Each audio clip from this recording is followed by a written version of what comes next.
Buenas tardes. Disculpar los nervios de esta nuestra primera vez de realizar un acto sin ser de manera presencial. Desde la tertulia feminista Les Comadres y como en unos cuantos años anteriores, organizamos un ciclo de jornadas que llamamos siempre Pantalla para un debate. Este año ese ciclo lo titulamos Las mujeres molestan y tenemos la inmensa suerte de comenzarlo con Rosa María Rodríguez Mazga, con esta conferencia que ella titula Necesidad de un feminismo posgénero y que va a estar presentada por la filósofa Amalia González Suárez. Continuaremos el 25 de noviembre con nuestro amadrinamiento, en este caso, de un documental que se titula Volverte a ver y la directora es Carolina Corral. Es un documental sobre la violencia en México.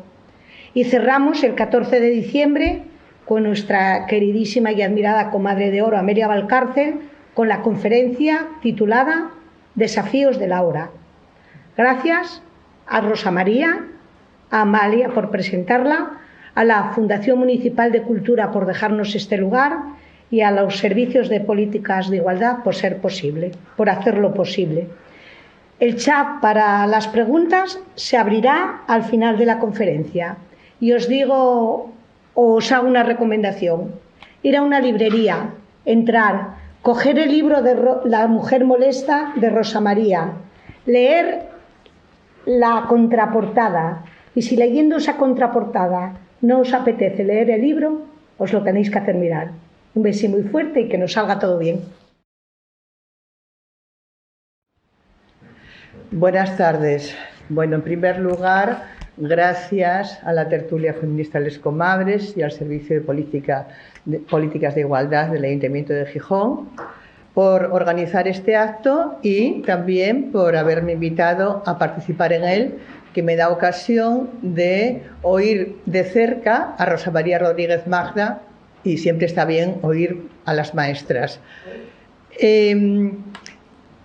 Con el permiso de Rosa María Rodríguez Mazga y con el de todas las personas que estáis escuchando, también de la tertulia feminista Les Comadres, yo voy a dedicar esta presentación a una feminista que nos ha dejado hace unos meses, el 18 de agosto, Asunción Oliva Portolés, porque fue una gran teórica y compiladora de la teoría del sujeto feminista. De hecho, un libro emblemático suyo tiene por título La pregunta por el sujeto en la teoría feminista, el debate filosófico. Con lo cual, la desaparición de Asunción Oliva pues nos priva de posteriores investigaciones que ella hacía con mucho rigor y con mucha dedicación. Yo también he perdido a una amiga con la cual compartía grandes charlas telefónicas y largas charlas telefónicas nocturnas. Esto mismo lo hubiera compartido, pero bueno, haremos lo que podamos sin ella. Bueno, Rosa María Rodríguez Mazga está aquí y allí para hablarnos de las mujeres molestan, necesidad de un feminismo posgénero.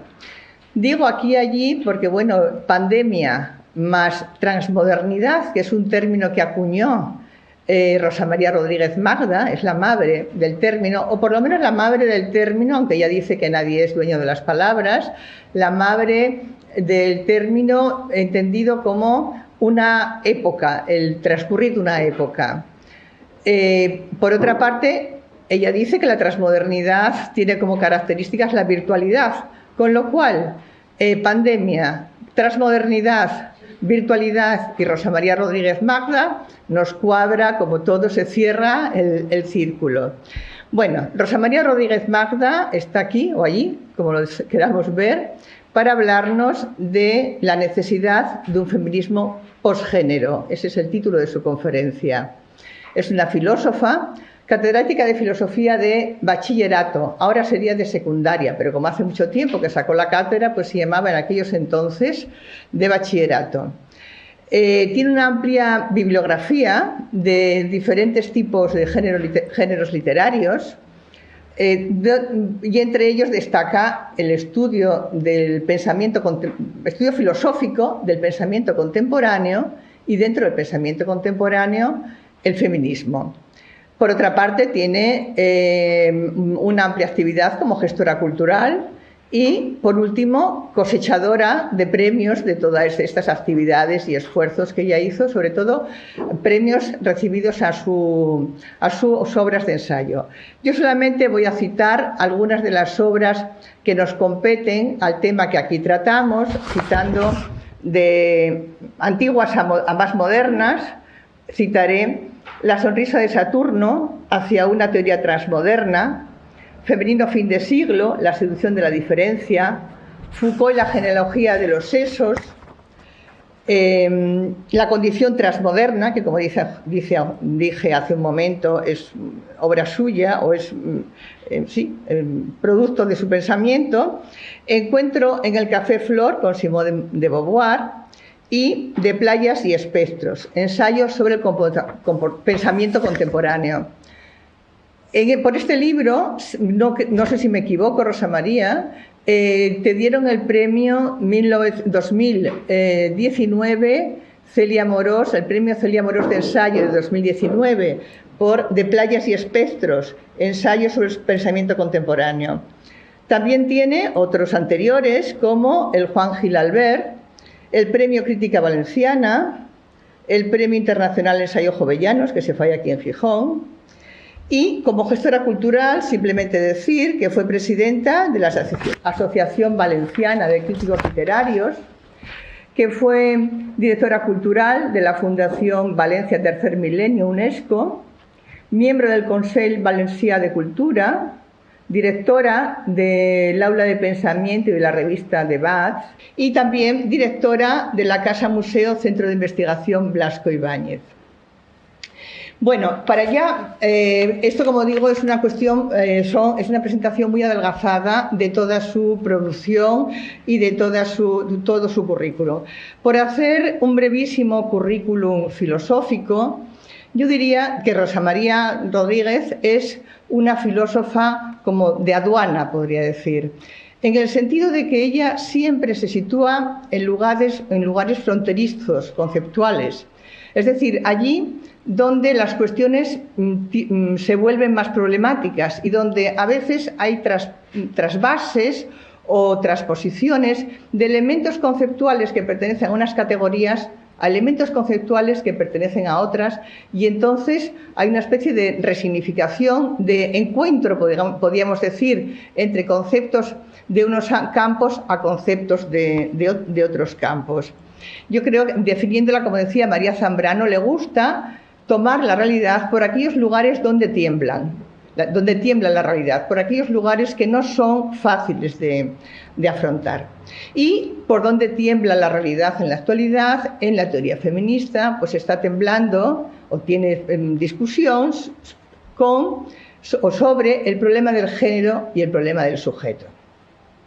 Como ya dije, ella acuñó el término transmodernidad a finales de los años 80, de hecho tiene el libro, me parece que es del año 87, aquel que se titula La transmodernidad, y una de las características que otorga a la transmodernidad es, como decía, esta realidad virtual que sustituye a la modernidad, que sería de presencia, encuentros de presencia, y a la posmodernidad, que sería de ausencia.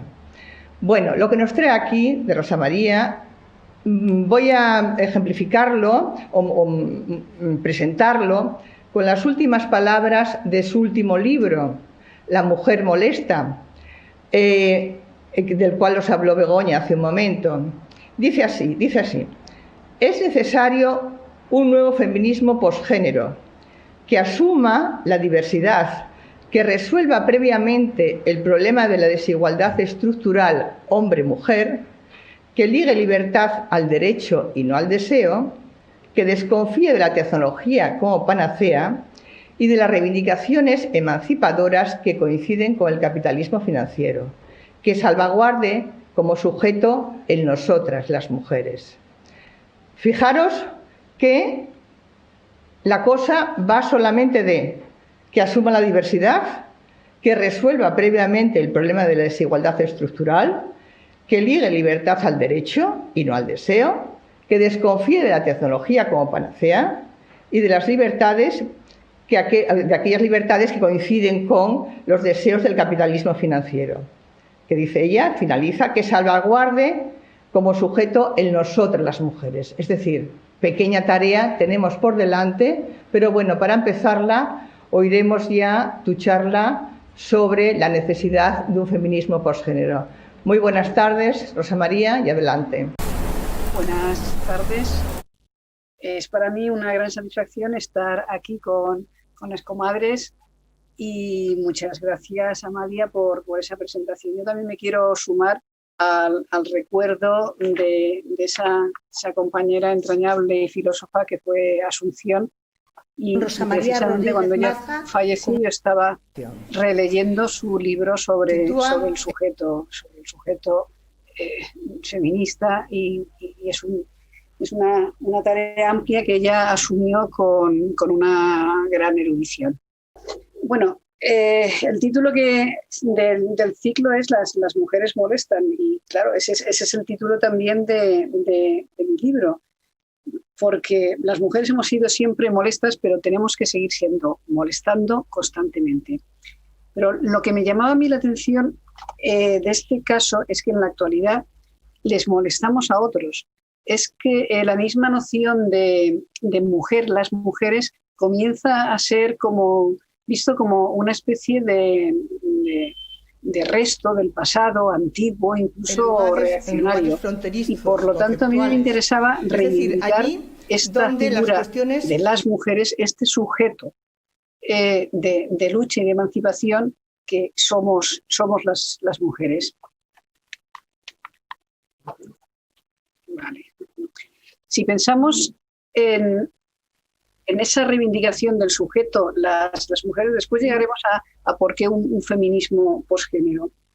Una cosa preocupante de la actualidad es que frente al gran avance del feminismo como moda y como acción social, sin embargo, las mujeres como vanguardia de ese feminismo están siendo contestadas y el sujeto del feminismo también está siendo contestado.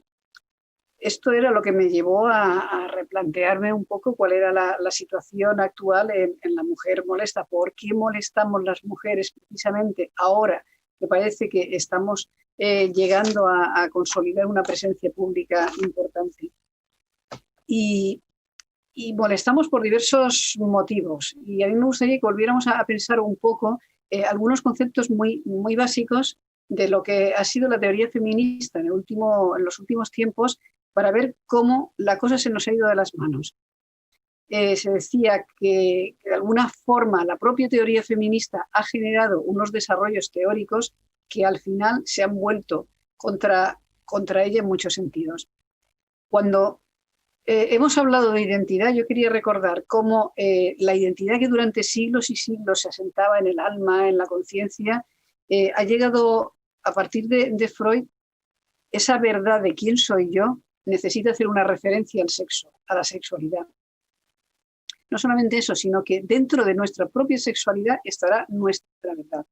Esto lo dejamos ahí pendiente porque es importante, dado que cuando respondamos a cuál es el interés de emancipación de los individuos, a partir del siglo XIX, si esa emancipación no se logra teniendo en cuenta el sexo y la sexualidad como parte de mi identidad, parece que no es completa.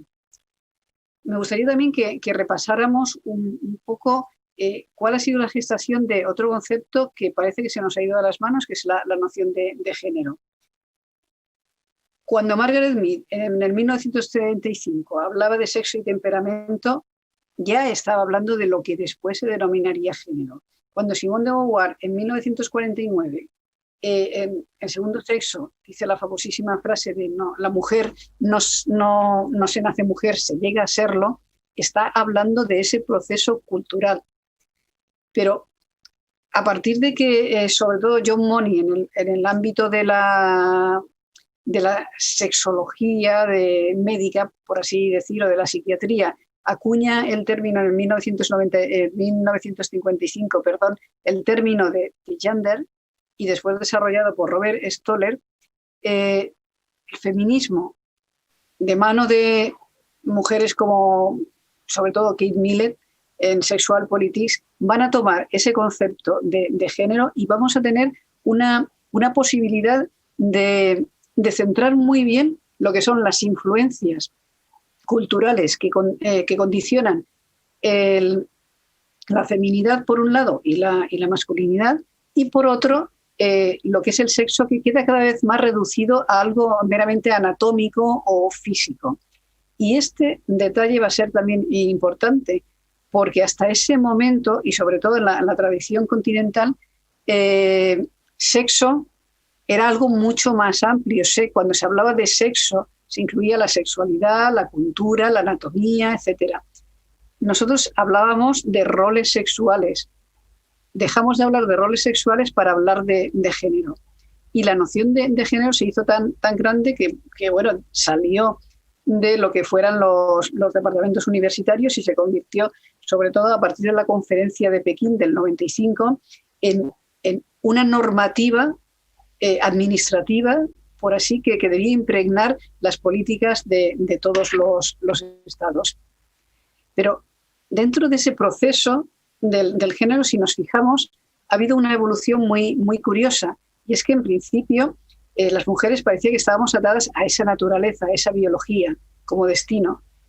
Y entonces la diferenciación sexo-género nos vino bien porque pensamos que podíamos situar la biología en un lado, pero que eso no implicaba el género que nos habían puesto encima, la socialización que nos habían hecho.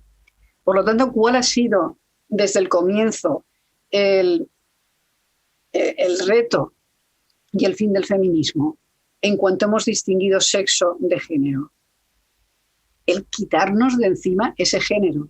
El género, en cuanto a construcción cultural de los roles estereotipados, es la estructura que el patriarcado utiliza de una forma, para distinguir de una forma jerárquica a los individuos machos de los individuos hembras. Y es una estructura normativa que condiciona ese sometimiento de las hembras a los machos. Pues bien, si vemos esa pequeña transición, o gran transición, escapábamos de la naturaleza, veíamos que el género no era naturaleza, sino era una construcción cultural, pero éramos conscientes de que ese cuerpo era lo que determinaba que sobre él se proyectara una construcción cultural jerárquica que era el género. Con el tiempo, si llegamos a la actualidad, se ha dado una inversión. En la teoría queer, por ejemplo, el género es el que determina el sexo. Bueno, habría que explicar mucho dónde nace la teoría queer, cómo la filosofía postestructuralista tiene un giro lingüístico, cómo las ciencias sociales y filosóficas durante buena parte del siglo pasado piensan que gran parte de las cosas son lenguaje, que gran parte de lo que pensamos que era natural es una construcción cultural. Dentro de esa línea es donde podemos entender la teorización del género.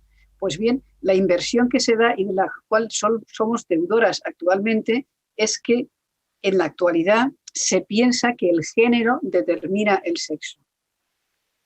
Esto es, que el sexo también es una construcción cultural. Por lo tanto, la elección del género no es que nos vaya a liberar del sexo, sino que el género es algo que yo puedo elegir y que con él puedo incluso transformar de una forma farmacoquirúrgica mi cuerpo. Y eso es justamente lo contrario, si os fijáis. Partíamos del cuerpo, sabíamos que el cuerpo era nuestro yo, nos habían puesto encima una construcción cultural que es el género, queríamos deshacernos de ese género para liberarnos, y ahora resulta que la inversión es diferente. Nosotros tenemos un género que podemos elegir y, por lo tanto, si mi cuerpo no se adecua a ese género, incluso puedo transformarlo. Esa es un poco la situación en donde nos encontramos actualmente. ¿qué ha hecho el feminismo con todo este asunto de los géneros? Recordemos, el feminismo de la igualdad indudablemente liberarse del género, porque el género es una construcción jerárquica y opresiva para las mujeres. El feminismo de la diferencia realmente nunca utilizó la noción de género, iba directamente a profundizar, resignificar la biología, desde posturas como más de sororidad, de un ecofeminismo. ¿Y qué hace la teoría queer? La teoría queer como última tendencia, que indudablemente, y lo diré más adelante, para mí es una teoría de los géneros, no es una teoría feminista. ¿Qué hace la teoría queer? Jugar con los géneros. Nos podemos encontrar a nosotros mismos jugando con los géneros. Luego, ahí comienza a haber una gran diferencia. Por un lado, el feminismo busca la emancipación de las mujeres y, por tanto, tiene que liberarse, destruir, ser un feminismo posgénero. Todo feminismo es posgénero, dado que la construcción del género es una construcción cultural, opresiva y jerárquica. ¿Qué hace la teoría queer? La teoría queer dice, vamos a jugar con los géneros porque así nos liberaremos también de ellos. En un principio, esa teoría queer, pues de Judith Butler o de las pensadoras, no el movimiento queer. Habría que distinguir entre lo que es un movimiento queer como aquel que nace en Estados Unidos en los años 90 desde sectores marginales de la disidencia sexual que incluso se enfrentan a el movimiento gay y lesbiano, sobre todo el movimiento gay, porque consideran que se ha aburguesado, etcétera, etcétera, de lo que es la teoría de lo que es la teoría queer, que ya hereda todas las tradiciones teóricas y filosóficas del momento, sobre todo el postestructuralismo. Pero en algún momento llegan a confundirse. Pues bien, no es lo mismo el feminismo que la teoría queer. ¿Por qué? Porque de alguna manera, jugando con los géneros, lo que se intenta desde la teoría queer es criticar la heteronormatividad, criticar el hecho de que haya una sexualidad normativa y reivindicar las disidencias sexuales. Con ello, ¿qué tenemos? Tenemos una teoría de los géneros, no tenemos necesariamente un feminismo. No quiero decir que quien defienda una teoría queer no pueda sentirse feminista o que una persona feminista no le interese estudiar la teoría queer, pero en principio son dos cosas diferentes. Bien cierto que el género surge y se desarrolla en la teoría feminista, pero adquiere por su propio desarrollo una autonomía, por así decir. Y sobre todo, en esa autonomía llega a tener una especie de giro curioso. Y el giro curioso es que, por un lado, y recordemos, por ejemplo, a Judith Butler, y ella sería un poco la que pasa como teórica más relevante de la teoría queer, cuando Judith Butler afirma que no solamente el género, sino también el sexo es una construcción cultural y apuesta por un género fluido, porque no hay una identidad de género escondida bajo las expresiones de género, sino que todo es construido. Cuando critica, desde un punto de vista también muy Foucaultiano, la idea del sujeto, porque el sujeto sería como una formación jurídica y, por lo tanto, como se está intentando luchar contra todo lo que es normativo, no parece o no le parece a ella apropiado utilizar la noción de sujeto. Unido a ello, Judith Butler critica el término mujeres como una identidad común que tenga que ser el sujeto del feminismo. Entonces, ¿qué tenemos a partir de ahí? Tenemos dos consecuencias que son bastante importantes para marcar que a partir de ese momento la teoría, lo que está diciendo Judith Butler, la teoría queer se convierte en una teoría de los géneros y no estrictamente en un feminismo. ¿Por qué? Porque difumina el cuerpo, dado que acentúa la idea de que el sexo es algo construido. En cierta medida, todos sabemos que la sexualidad es histórica, varía, puede ser construida según los países, las tendencias, etc. O sea, eso no es ninguna novedad. Pero el hecho de que la sexualidad sea construida no quiere decir que el sexo sea un constructo cultural. El sexo está ahí. Y Judith Butler, a mi modo de ver, pasa esa línea. El sexo es también una construcción, por lo tanto, puedo elegirlo, puedo cambiarlo. Y por otro lado, el sujeto mujeres es algo que hay que superar. Pues bien, a partir de ese momento, evidentemente, quien abrace esta teoría queer no puede ser feminista en sentido estricto, aunque parezca que estoy diciendo una gran barbaridad, dado que la teoría queer pasa por la última fase, por ser la última fase del feminismo, o el feminismo actual o más vanguardista. Si tú estás minimizando la idea de sexo y de cuerpo, estás negando gran parte de la genealogía encarnada de las mujeres, del ser mujer. Por lo tanto, estás atacando ese ser mujer encarnado en la capacidad de crear, en de tener hijos, de amamantar, de menstruar, en esa situación carnal que no es meramente optativa. Y por otro lado, si me dices que el sujeto mujeres debe ser diluido por una agencia más o menos interseccional que asuma todas las vulnerabilidades, efectivamente me está destrozando la capacidad de visibilidad que tiene ese sujeto para reivindicarse frente al poder. Así, por tanto, a partir de aquí, tenemos que tener bien claro que hay una confusión. Esta teoría de los géneros no puede interpretarse ni como feminismo ni como la fase última del feminismo. Si se interpreta así, estamos disolviendo la agenda del feminismo. Porque el problema para las mujeres no es el problema de la identidad, sino quitarnos de encima la identidad que nos han puesto. Una identidad heteronormativa, descrita y diseñada por otro. Las mujeres, desde toda la historia, sabemos que somos mujeres, lo que queremos es quitarnos ese armazón normativo que nos ponen encima. En cambio, quien busca su identidad o defiende su identidad o quiere transformar su identidad porque ha transformado su cuerpo, su verdadero problema es que se reconozca su identidad.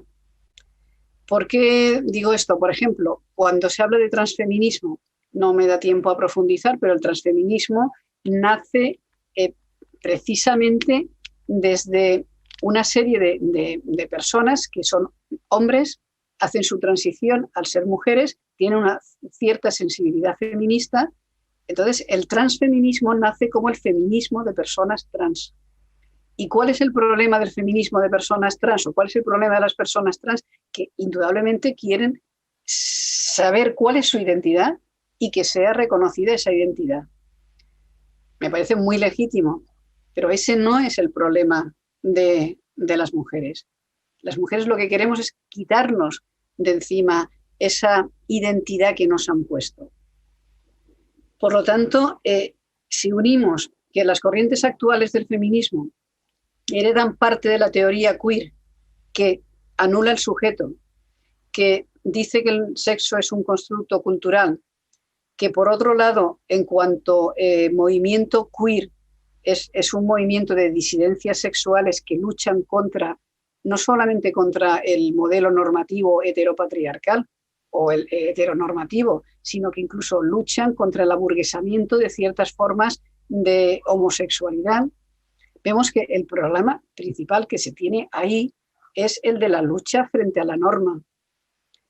Eso es absolutamente diferente del feminismo, de las luchas que hemos tenido en el feminismo. No es totalmente diferente, y es por eso que durante muchos años y durante décadas hemos caminado juntos. No es diferente, pero no es lo mismo. Y puede ser que en un momento, por el desarrollo de las propias temáticas, pues incluso choquen. ¿Cuándo puede chocar? ¿Cuándo puede chocar? Cuando alguien busca que que se reconozca una identidad, y para que se le reconozca esa identidad habla de identidad de género. Y esto es una de las cosas importantes que vamos a ver, si me da tiempo, en la gran cantidad de leyes. O sea, cuando estamos hablando de identidad de género, estamos diciendo, y más de identidad de género que tenemos en nuestro interior y que reconocemos. La idea de yo me reconozco mujer, pero he nacido en un cuerpo de hombre. Luego, cuando alguien se dice eso, está diciendo que el género es algo interno. Luego hay una divergencia total frente a lo que el feminismo entiende. El feminismo siempre ha luchado contra los estereotipos de género, por lo tanto, el pensar que los géneros están en el cerebro, están en el interior, están en el sentimiento, sería justamente lo contrario de...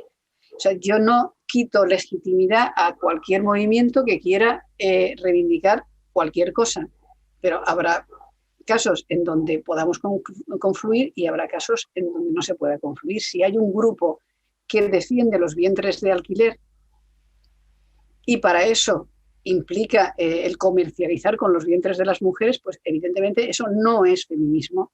Si hay un grupo que necesita que sea reconocida una identidad de género con un estereotipo determinado, pues entonces el feminismo no podrá caminar unido a eso, porque precisamente la lucha del feminismo es la lucha contra todos los estereotipos. Estamos, pues, en la actualidad en un nuevo modelo teórico. El sexo y el género parece que se convierten en un significante plural, polimórfico, desligado del cuerpo. Se fragmentan las identidades sexuales y hay un cambio que sí que, si puedo compartir la pantalla, y voy a intentarlo. Este es el cambio en que estamos actualmente, fruto de ese proceso tanto de proliferación de los géneros y de búsqueda diversas de la identidad.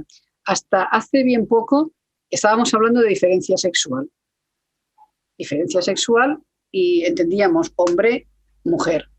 Frente a la diferencia sexual podíamos ver reivindicaciones diversas. O sea, frente a la diferencia hombre-mujer teníamos lo heterosexual y diversas opciones sexuales enmarcadas en LGTBIQ. Matizando que heterosexual y LGB sí que están hablando de orientación sexual. Cuando se añaden la T, la I y la Q, ya hay un salto semántico, porque T y Q lo que piden o lo que reclaman no es una orientación sexual, sino una identidad sexual. Luego, ahí vamos a encontrar si nosotros quitamos el TIC, no hay ningún problema. Tenemos por un lado hombre-mujer y por otro lado orientaciones sexuales. Un gay es un hombre que desea a otros hombres. Una lesbiana es una mujer que desea a otras mujeres. O sea, no se pone en tela de juicio esa misma diferencia sexual. En el momento en que se introduce T y Q, transexual, intersexual y queer, evidentemente de lo que estamos hablando es de otra cosa diferente. No solo de la atracción, sino de la identidad. Actualmente, esa diferencia sexual está siendo sustituida por la diversidad sexual. Entonces, ¿cómo cambia el modelo? Frente al modelo de la diferencia sexual hombre-mujer, tenemos el modelo transqueer. ¿Qué dice el modelo transqueer? El modelo transqueer, si la T que teníamos aquí abajo en el lado de la izquierda sube arriba como trans, está claro que hombre y mujer que teníamos aquí a la izquierda tiene que pasar abajo. Luego, ¿qué dice lo que tenemos que darnos cuenta es que no estamos hablando de reivindicaciones de grupos minoritarios, de grupos diferentes, de tal. Estamos enfrentándonos a un verdadero cambio del modelo de interpretación de los sexos. Si la T pasa aquí, quiere decir que el sexo lo entendemos como un sexo fluido, constante, del cual un momento es ser hombre, otro momento es ser mujer, otro momento puede ser tal. Luego, hombre y mujer pasan a ser meros momentos de una diversidad sexual o de una sexualidad entendida como algo fluido.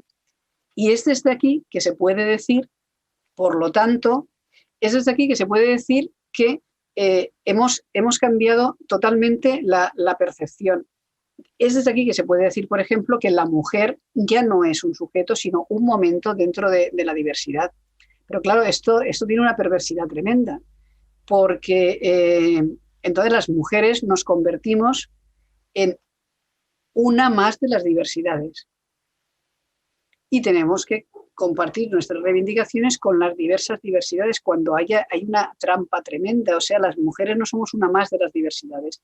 Las mujeres somos más de la mitad de la población. Sufrimos una desigualdad estructural, no una mera marginación. Por lo tanto, a nosotros no nos soluciona el hecho de que reconozcan nuestra diferencia. O sea, no somos una diversidad a la cual hay que reconocer su diferencia para que no sea ocultada. Somos el elemento sometido en un desequilibrio estructural. ¿Y qué quiere decir que es un desequilibrio estructural? Puede ser que en una sociedad esclavista el ser esclavo o el no serlo es una injusticia, un desequilibrio estructural. En la actualidad no lo es. En alguna situación el ser de una raza o de otra puede componer necesariamente una desigualdad estructural básica para comprender la realidad.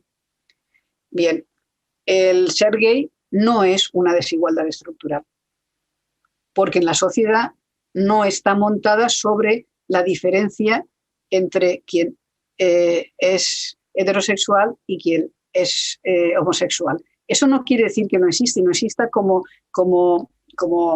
una discriminación, que indudablemente, pero no es una desigualdad estructural. Y en cambio, el ser hombre o mujer todavía sigue estructurando la sociedad en cuanto a roles, expectativas, normativas, brechas simbólicas, salariales, agresiones, cosificación de las mujeres. Luego, esa estructura, si nosotros la incluimos dentro de una mera diversidad, no estamos haciendo un flaco favor. Estamos, pues, dentro de un modelo que podríamos llamar trans. O sea, y cuando digo de modelo trans, no es porque el colectivo trans sea tan importante que entonces está como una hegemonía dominando. No se trata de eso. Quiero decir, desde hace tiempo la visión, digamos, conceptual de nuestra sociedad, de lo fluido, de lo móvil, juega a esa transidentidad, ese comprar nuestras identidades en el mercado, en el mercado global, ese dejar de estar determinados por una posición. Quiero decir, el que ahora pensemos o podamos pensar lo sexual como algo fluido tiene mucho que ver con que pensamos el mundo como algo fluido, las identidades como algo fluido, los trabajos como algo fluido. Estamos en un mundo que, como decía Bauman, líquido y fluctuante. Luego, si dentro de esa visión del capitalismo financiero, del mercado, de la transformación de las fronteras, de la deslocalización de los trabajos, etcétera, incluso de pandemias que llegan por todos los sitios, dentro de esa visión de lo fluido encaja perfectamente el decir, sí, pues el sexo también es algo fluido. Pero si el sexo es algo fluido, las que salimos perdiendo somos las mujeres. No sé cuánto tiempo. A ver. Entonces sí que me gustaría reparar en algo que me parece importantísimo. Esto no tendría la mayor importancia si fuera una mera cuestión terminológica. El problema es que creo que o sobra mala intención, o sobran financiadores, o falta imaginación, e invención.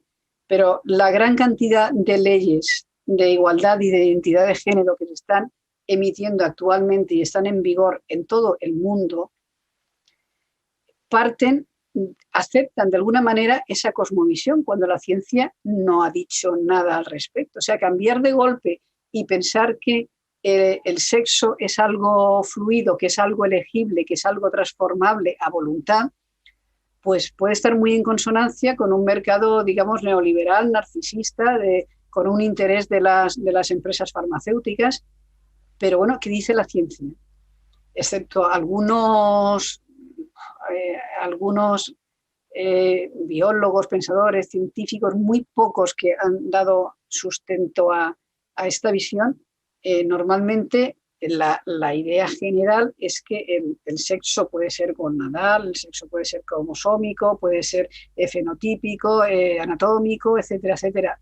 Indudablemente con una serie de variabilidades, pero dentro de esas variabilidades los sexos son dos y eso es lo que posibilita que las especies se reproduzcan. Por lo tanto, el aceptar sin más que el sexo es algo creado y algo elegible está en contra de una visión científica general.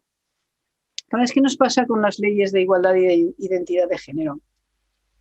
Indudablemente que son necesarias en un sentido de garantizar los derechos de colectivos que por su disidencia sexual pueden estar, y de hecho están marginados y sufren violencia, indudablemente. O sea, nadie puede en tela de juicio. De lo que se trata es que, a mi modo de ver, gran parte de la terminología y de los conceptos de esas leyes conculcan evidencias científicas, conculcan logros de derechos consolidados de las mujeres y, si me apuran, no están defendiendo en absoluto a las personas que pretenden defender, sobre todo si son niños.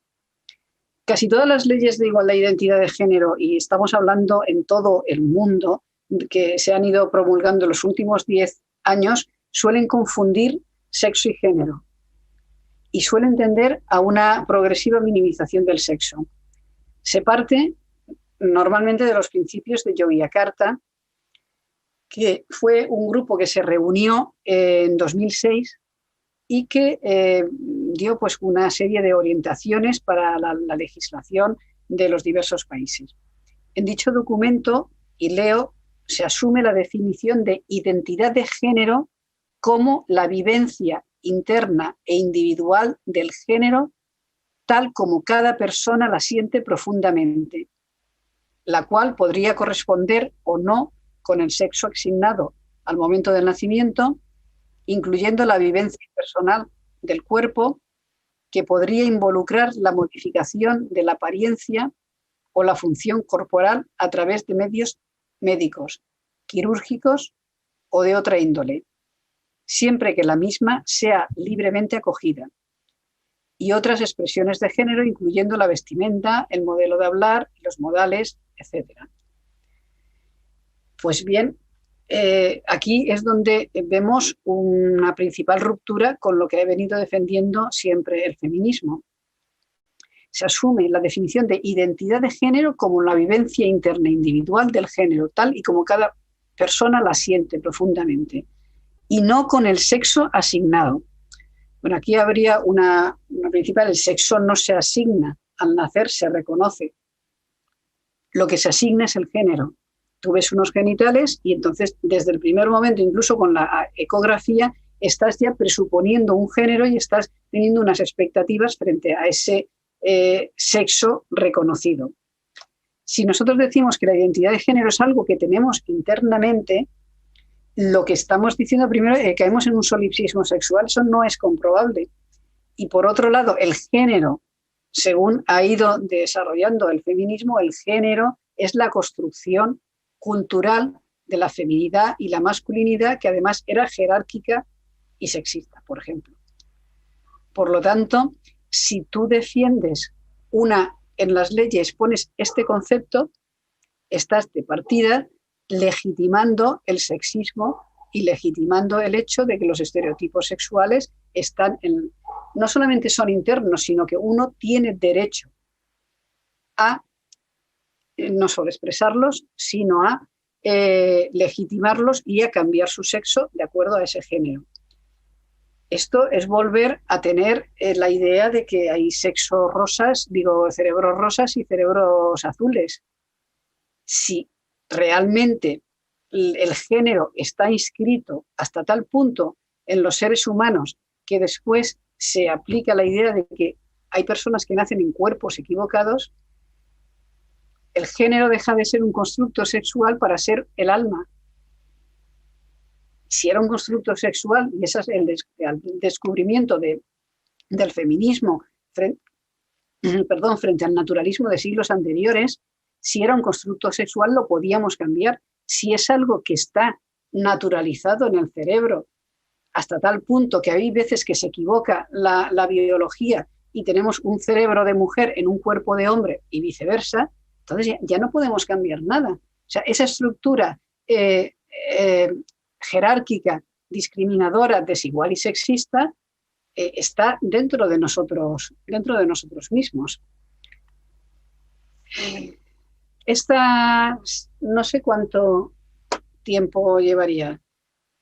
¿Me lo podéis decir? Porque quizás ahí nos estamos... Vale, pues entonces voy a ir... Si nosotros vemos las diversas leyes que se están haciendo en los diversos países, vemos que todas defienden este derecho a la autodeterminación del género. Un derecho que implica el que uno pueda cambiar el sexo de la persona en el registro, y es más, el que se prohíba cualquier acompañamiento psicológico que no vaya encaminado hacia ese proceso. Hasta tal punto que se dice en las diversas leyes, voy a ver si lo encuentro, por ejemplo, en la ley de la proposición de ley contra la discriminación por orientación sexual, identidad o expresión de género y características sexuales presentada por el Grupo Podemos el 12 de mayo de 2007 y que se supone que será un poco la base de la ley que tiene previsto el Ministerio de Igualdad desarrollar, se habla de que la orientación sexual y la identidad de género forman parte de los derechos personalísimos que se basan en los derechos fundamentales. Y dice después, quedan prohibidas terapias que pretendan revertir la orientación sexual o la identidad de género de las personas, aún con el consentimiento de la misma o de sus representantes legales. Esto es, se naturaliza de tal modo el hecho de que existe una identidad de género interna que se prohíbe cualquier terapia que intente reconciliar al individuo con su propio cuerpo, aún con el consentimiento del propio persona. O sea, según esta ley, si alguien tiene disforia de género o incongruencia de género, está sufriendo porque esa situación no podemos minimizarla, es terrible y necesita un acompañamiento psicológico de ayuda porque es un verdadero sufrimiento. Según esta ley, si se vuelve a hacer tal como estaba en la proposición de ley, no se parte de que hay una identidad en un cuerpo equivocado, por lo tanto no se podría revertir de otra manera, ni siquiera con el consentimiento.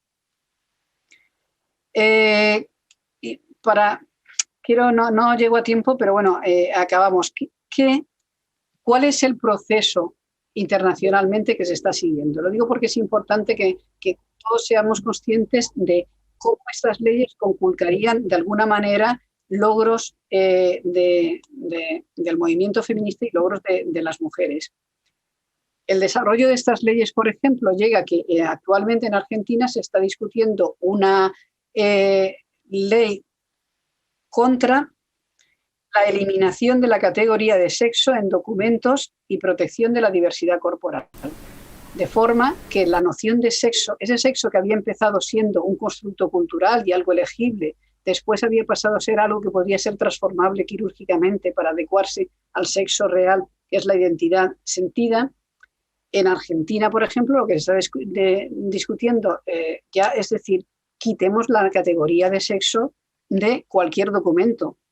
Y en el borrador de la ley dice, es una falsa noción de sexo, es una interpretación histórica, ideológica y cultural que se hace en base a ciertas características anatómicas.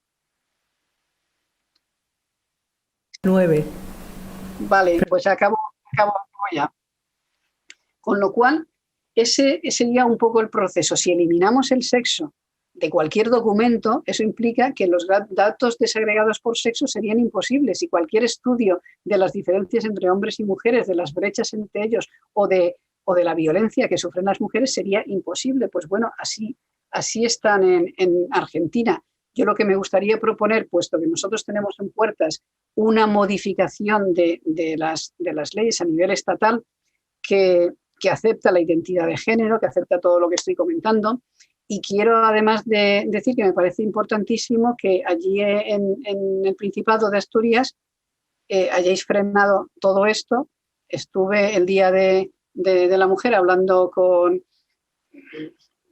el máximo representante, vuestra máxima autoridad, y entonces me reconoció que realmente leyendo cómo son las leyes y los borradores, pues que parecía una barbaridad. Ese es el ejemplo de Inglaterra, por ejemplo.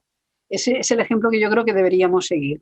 En Inglaterra, en 2015, ya todos los partidos aprobaron cambiar o modificar la ley suya de reconocimiento de género. De hecho, ya se estaba haciendo de una forma práctica y actualmente han llegado a la conclusión de que no pueden cambiar esa ley de reconocimiento de género porque sería algo que conculcaría diversos derechos. Esto, por decirlo siempre falta tiempo, pero se nos ha hecho tarde. Entonces, ¿qué necesitaríamos? O sea, todas estas... La identidad de género sentido convierte el sentimiento convierte el ser mujer en un mero sentimiento y por lo tanto es irrelevante la desigualdad y la violencia que sufre por su sexo. Más que buscar, y con esto concluyo, más que buscar un reconocimiento de una identidad de género, el género se ha convertido en algo tan equívoco que yo ya lo quitaría de la terminología. Necesitamos un feminismo posgénero, necesitamos un feminismo que reconozca y necesitamos una sociedad que reconozca que los géneros son construcciones culturales, jerárquicas, opresivas y sexistas y que por lo tanto promover como una progresión leyes que pretendan reconocer que esas identidades de géneros están incrustadas en nuestro interior o en nuestro cerebro es volver a naturalizar el sexismo y es hacer la peor trampa que se puede hacer a las mujeres y a los hombres. Muchas gracias.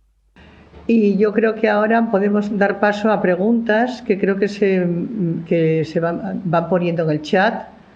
Bueno, si no, en tanto que llegan preguntas, yo quería darte las gracias, en primer lugar, como ya he hecho. Y claro, todas estas cosas plantean muchas reflexiones y muchas preguntas. Lo que tú has dicho del choque entre, podríamos decir, entre el feminismo y la teoría queer, feminismo lucha por la igualdad, la teoría queer, que sería una teoría de género, hace que muchas personas jóvenes que plantean cuestiones de transgénero se sientan como atacadas ya de entrada por el feminismo. Personas que no tienen una formación feminista, que a lo mejor no oyeron hablar ni de la biología como destino o como no destino, de la diferencia entre sexo y género. Y entonces, la palabra transfobia aparece con mucha frecuencia. Claro, estas personas necesitan ser comprendidas y necesitan ser acompañadas, pero claro que sobre todo, pues yo no sé, en los lugares institucionales, en los lugares educativos. Lo que pasa es que parece ser que el acompañamiento se interpreta como reversión de vuelta atrás de sus planteamientos. ¿Cómo podríamos abordar este asunto que tú ya comentabas, entre atender a personas que plantean esa situación, pero no generar esa especie de confrontación entre feminismo y personas que son transgénero. Ya lo sé que se ve, pero es que de las leyes que estoy hablando me parece que son una agresión frente a lo que se denomina la infancia trans. O sea, si comienza a haber orientaciones en los colegios para pensar que cuando una niña se muestra masculina es que quizás es un niño en un cuerpo de niña y hay que tratarla. Si estamos viendo que en diversos países hay ya muchísimos casos de transición, porque visto este fenómeno casi siempre se les encamina.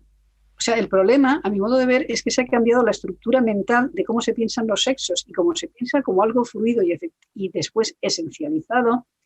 En lo lógico para este sistema medicalizado es que algo falla. Si esta persona no se siente bien con su cuerpo, hay que cambiar el cuerpo. Bueno, a ver, hay que cambiar el cuerpo o hay que acompañarla psicológicamente. Porque a mí me parece un abuso infantil del cual nos pedirán cuentas los niños de ahora cuando sean adultos, el hecho de que porque una niña sea masculina, o sea, una niña masculina o un niño vestido de princesa es un niño vestido de princesa, no es una niña en un cuerpo de niño. Entonces, los adultos estamos proyectando una imagen totalmente sexista y le estamos diciendo a ese niño que o encaja en la norma o lo vamos a bloquear, tener bloqueadores hormonales y después lo vamos a operar para que tenga el cuerpo adecuado a ese estereotipo sexual, por favor. No sé, ya sé que la sociedad no puede cambiar, pero el gran esfuerzo que tenemos que hacer es, si un niño es un disidente de género, esto es como normalmente cualquier niño inteligente, niña inteligente debería serlo porque los estereotipos sexistas son terriblemente castradores, lo que habría es que apoyar esa singularidad, acompañarlo, prever que nadie pudiera ni reírse, ni atacarle, o sea, contemplar esa diversidad, eso sí que sería una real diversidad. Pero el hecho de pensar que si no se ajusta al estereotipo, le vamos a cortar por aquí, a hormonar por allá para que se ajuste al estereotipo, me parece que es lo más sutilmente perverso que puede haber. O sea, si unas personas adultas que quieren cambiar de sexo y quieren someter su cuerpo a la transformación que quieran, no necesitan para justificar ese deseo que está recogido en las leyes. Es que el feminismo no ataca nada. O sea, en las leyes está recogido el derecho de que una persona, si tiene incongruencia de género, pueda transformarse, hormonarse, operarse y cambiar el nombre. O sea, nadie está diciendo absolutamente nada. Eso está recogido en la legislación española. Punto.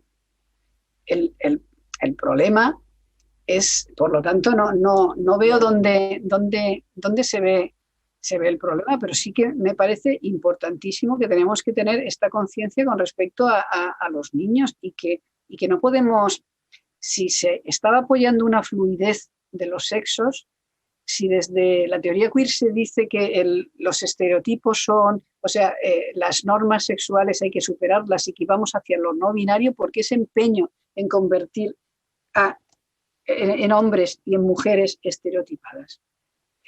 Creo que, y por otro lado, hay una cosa que querría rechazar. El hecho, ese cambio de paradigma, el considerar el sexo fluido y todo lo demás como momentos de ese sexo fluido, no solamente ataca a las mujeres porque borra o difumina su identidad, borra y difumina la identidad de los gays y la identidad de las lesbianas. O sea, si nosotros seguimos pensando que un niño afeminado es una niña en un cuerpo de niño, dentro de 10 años no habrá ningún gay. Si pensamos que una niña que es masculina, bueno, es que esa niña que es masculina está claro que a lo mejor dentro de X años pues deja de ser masculina o sigue siendo masculina o es lesbiana o es heterosexual. Pero si La hemos introducido dentro de un proceso de hormonación en donde las leyes dicen que si se considera necesario y los padres se niegan, se puede seguir hormonando a esos niños. Entonces ya no tiene vuelta atrás. Estamos viendo infinidad de casos de mujeres ya que se encuentran que no tienen pecho, que no tienen útero, que han perdido y que se equivocaron. Porque actualmente hay muchas más niñas que niños que quieren transicionar. ¿Por qué no aplicamos una perspectiva feminista y pensamos que quizás esas niñas, excepto las que realmente están sufriendo, a lo mejor muchas es que no quieren estar en ese género, no les gusta el estereotipo que van, están en un momento de duda sobre su propia identidad y que no es que quieran ser chicos, pero sobre todo, si entramos dentro ya de la cirugía, la cosa puede no tener remedio. Voy a pasar a leerte unas preguntas. En primer lugar, Noemí González dice: si dejamos de usar el concepto de género, ¿cómo establecemos el análisis feminista que sustenta sexo-género? Bueno, es que, por ejemplo, necesitaríamos unas normas terminológicas. Antes de emplear la palabra género, empleábamos roles sexuales. Yo creo que, bien, roles sexuales es lo que después es significado por género. Es que, además, cuando el género empieza a ser equívoco, cuando nosotros decimos hace años perspectiva de género, queríamos decir perspectiva de igualdad entre hombres y mujeres. Actualmente, cuando se dice perspectiva de género, se quiere decir reconocimiento de la diversidad sexual. Luego, es un concepto totalmente equívoco. Identidad de género, ya lo he dicho, a mí me parece que hace 20 años, cuando decíamos identidad de género, pues podías decir identidad psicológica, como uno se identifica, bien, pero una cosa es que uno se identifique con algo externo, pero si el significado del término ha cambiado tanto para que sea identidad de género, algo que tenemos en nuestro interior de forma innata, ya no podría utilizarse. Yo creo que género ha reducido el sexo a lo anatómico, cuando, sobre todo en la tradición filosófica y psicológica pues europea, más que americana, la sexualidad y el sexo era un todo complejo que incluía conductas, anatomía, gustos, orientaciones, etc. Creo que es tan equívoco ahora la noción de género que en vez de perspectiva de género habría que decir perspectiva feminista. En vez de igualdad de género, igualdad entre hombres y mujeres. En vez de género, roles sexuales. Simplemente porque para saber que cuando queramos hablar de diversidad, que es importante hablar de diversidad, estamos hablando de diversidad, pero hay algo terrible y si repasamos cómo se estructuran burocráticamente las concejalías, las consejerías, incluso el ministerio, vemos que desde que la dirección ya no es dirección de las mujeres, que nunca lo ha sido, de la mujer, es de igualdad y inclusividad, igualdad y diversidad, igualdad y LGTBI, etcétera, etcétera, lo que tenemos es que el asunto de las mujeres es un apartado dentro del de la diversidad, diversidad funcional, diversidad sexual, diversidad de todo tipo. Luego, esto es importante, no estamos hablando meramente de algo conceptual, es algo que de tener un nombre en una dirección general o en un ministerio o en una secretaría autonómica a tener un apartado dentro de toda una diversidad e inclusividad, quiere decir que hemos bajado en presupuesto, hemos bajado en importancia y hemos bajado en visibilidad. Y que muchas veces el director general de ese gran apartado, que incluye diversidad sexual, suele ser un hombre. El hecho de que sea un hombre gay en sí no implica que vaya a ser feminista. Puede serlo o puede no serlo.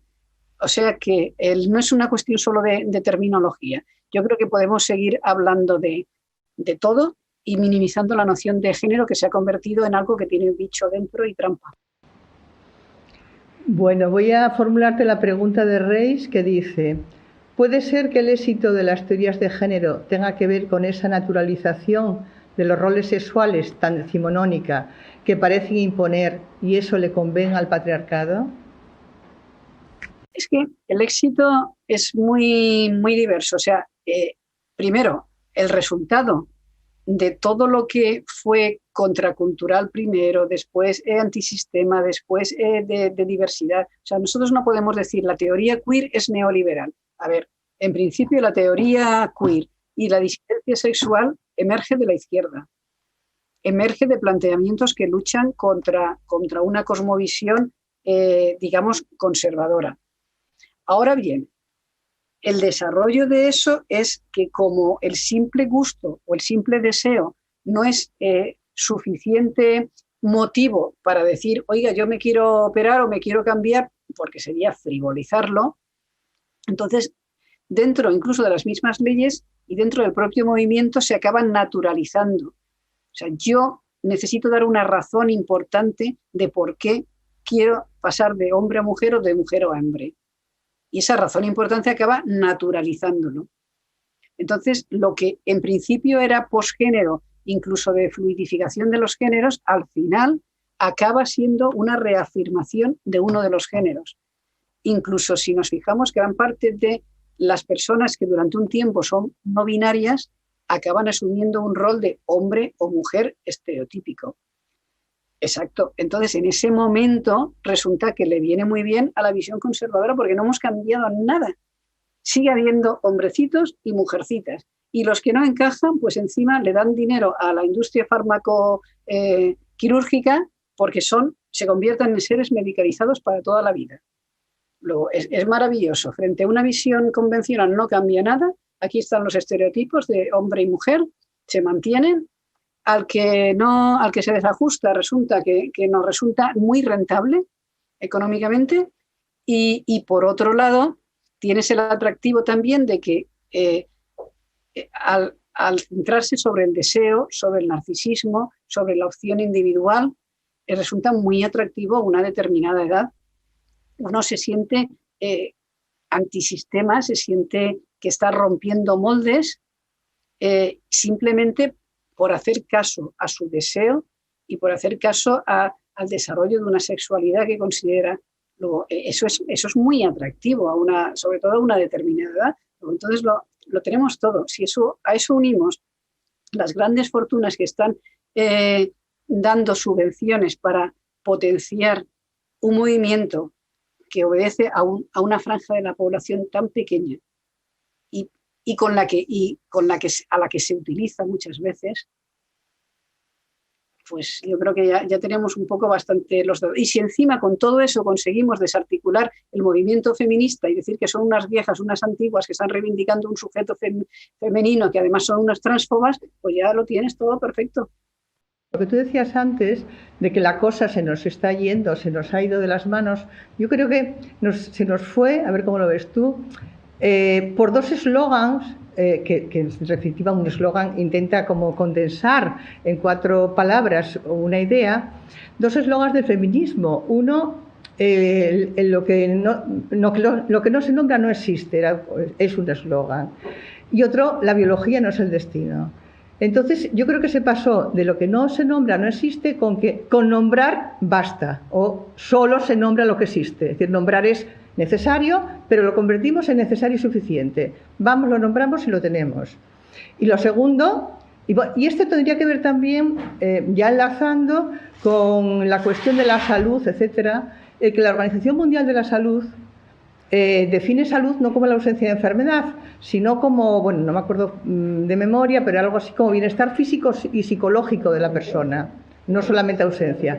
Claro, en ese bienestar físico y psicológico está: yo me puedo sentir muy mal por algo que a lo mejor no es objetivable, y entonces tengo derecho a ser atendido, ser atendida en ese sentir mal porque estoy mal psicológicamente.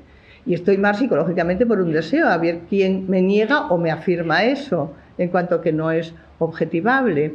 Y bueno, la otra cuestión que me sugiere esto que tú has dicho, de irse de las manos, sería, por una parte, el lenguaje, ya lo he dicho, que después tendimos para quitar el androcentrismo del lenguaje, que fuera el masculino plural, hacerlo o duplicar, que parecía que eso era un poco latoso, o neutralizar. Y entonces sí que ahora neutralizamos y el lenguaje no es androcéntrico, pero no se sabe lo que dice, y esconde a las mujeres, porque cuando hablamos de familias monoparentales no decimos que el 90%, el 80% o lo que sea son mujeres las que son esas monoparentales. O, bueno, ya si hablamos de una palabra que a mí me pone nerviosa y de mal humor, que es la palabra usuario, que no se sabe lo que se usa, pero cualquier persona es usuaria de sabe Dios qué, y soy igual de usuaria si subo al autobús que si me meten en la cárcel, que si voy a un hospital. Entonces, yo creo que esos dos eslogans, que en definitiva son, bueno, pues algo para convencer, para llamar la atención, se hicieron como conceptos y se llevaron como al extremo. Era eso lo que quería comentarte. El problema que tenemos ahora en el feminismo es que teníamos conceptos apropiados, pero que si los amplificas y los utilizas y te pasas de frenada, empieza a ser totalmente delirantes. Entonces, por ejemplo, para ser muy... esto viene también, lo del lenguaje, viene toda la teorización queer, viene del postestructuralismo, entonces es cuando realmente se pensaba que con cambiar el lenguaje estábamos cambiando la realidad. Si la realidad es un constructo lingüístico, efectivamente cambias el lenguaje y cambias la realidad, pero es que la realidad es muy machacona y muy pertinaz y resulta que existe y que cambiar simplemente las palabras no nos hacen cambiar esa realidad, no solamente es un constructo. Y hay otra cosa que quería señalar y es que el lenguaje inclusivo es la peor trampa. Una cosa es el lenguaje no sexista, pero el lenguaje inclusivo, al generar el neutro, lo que está haciendo es negar, invisibilizar todavía más a las mujeres. Entonces, en estas leyes, que es las que se van a aprobar, para no herir susceptibilidades de los hombres trans, se habla de progenitor gestante. Luego desaparece la noción de madre. En la última convocatoria del 8 de marzo y de años anteriores se hablaba de cuerpos feminizados para no herir susceptibilidades. Entonces, a ver, lo que no podemos es cambiar toda la estructura e invisibilizar a las mujeres para no herir una sensibilidad, que no se trata de no herir sensibilidad, pero vamos, ¿por qué tenemos que ser las mujeres cis? Sí. Luego, al decir mujeres cis y mujeres trans, las mujeres nos estamos convirtiendo en una subclase de las mujeres. Luego nos están heterodesignando, que es lo que han hecho los hombres durante toda la vida y durante todos los siglos y, por tanto, frente a lo que ha luchado el movimiento feminista. Así que en ese aspecto creo que tenemos que ser muy, muy claros, porque gran parte de lo que ahora vemos que se vuelve contra nosotros lo hemos propiciado, pero porque en su justa medida esos conceptos, esos términos, esas críticas estaban bien encaminadas. Ahora, una cosa es decir que el sexo está condicionado culturalmente y otra cosa es decir que no existe. Y como no existe, lo elijo, y como lo elijo, lo cambio. Y además pongo una ley para que se lo cambie, que incluso los niños, aunque no quieran sus padres. Entonces ahí estamos perdiendo el oremus. La pregunta que hace Ima Morillo. ¿Con qué término tendríamos que sustituir el de género como categoría analítica para analizar la desigualdad estructural sufrida por el sexo femenino? Hablaba Simone de Beauvoir, pudo escribir el segundo sexo sin emplear la palabra género. Cuando hablaba de temperamento y sexo y temperamento en Samoa, Margaret Mead, tampoco cuando después estaba hablando... Si el problema no es el término, el problema es que está viciado. Por un lado, género se ha convertido en algo equívoco. Y si nosotras no sabemos que cuando se habla de género se está hablando de nosotras, entonces es que es posible que no se esté hablando de nosotras. Por lo tanto, hay que volver a decir cosas tan simples como perspectiva de género, perspectiva feminista, igualdad entre los géneros, igualdad entre hombres y mujeres, género, roles sexuales, porque si tú hablas de una identificación con los roles sexuales, está claro que los roles sexuales es algo externo. Nadie te va a decir, no, yo tengo el rol sexual como una certeza íntima de mi alma. No, me dirás, ¿cómo? En cambio, con género sí que ha posibilitado eso de identidad de género como género sentido. Yo puedo tener el género sentido, yo puedo sentir muy profundamente la idea de una nación, pero eso no quiere decir que yo haya nacido con la nación dentro.